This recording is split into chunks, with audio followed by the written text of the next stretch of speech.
Hello mga ka-farmer, at yan nga, kahit maraming beses na tayong nalugi at nahirapan, hindi pa rin tayo sumuko at sumubok pa rin tayong muli.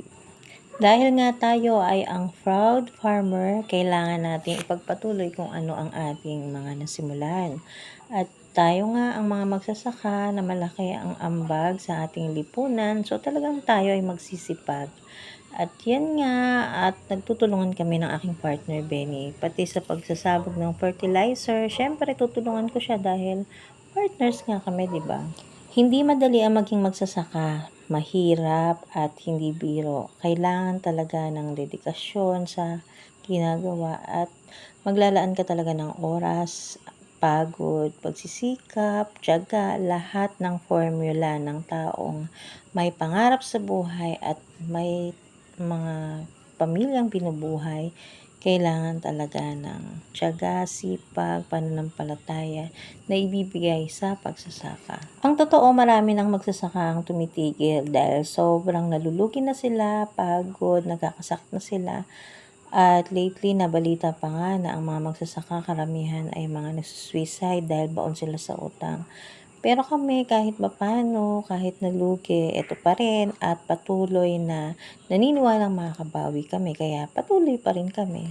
Kaya ginagawa ko na yung mga magagawa ko para hindi na namin ibayad. At least kahit papano makatipid kami.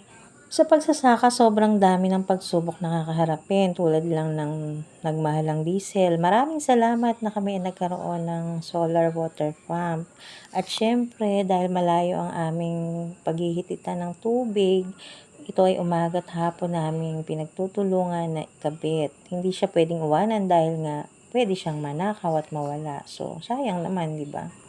Bago tayo makaraos sa pagsasaka, marami tayong pagsubok. Pero dahil nga tayo ay naniniwala na meron tayong pag-asa, patuloy pa rin tayong nagtitiwala sa Panginoon at nagsusumikap. Kahit na lang sabihin na ang dami-raming kalaban sa pagsasaka, nandyan ang mga maya, nandyan ang damo, nandyan ang tagtuyot, ang pagmahal ng kurudo na ginagamit sa patubig, at napakarami pang mga pagsubok.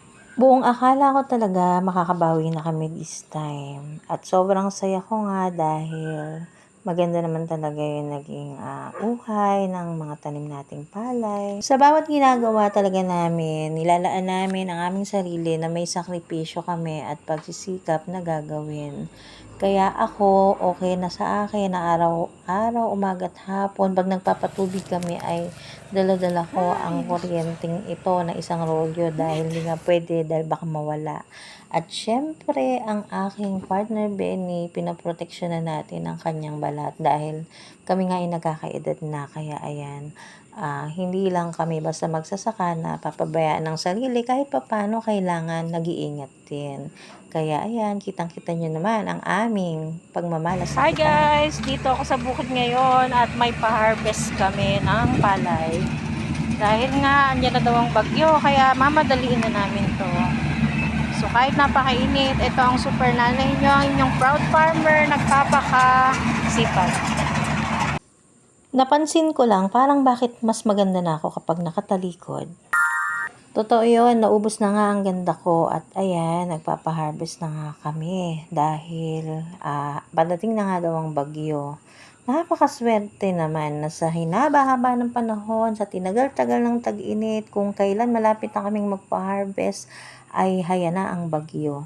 Noon, kailangan namin ng tubig. Hirap na hirap kami sa pagpapatubig.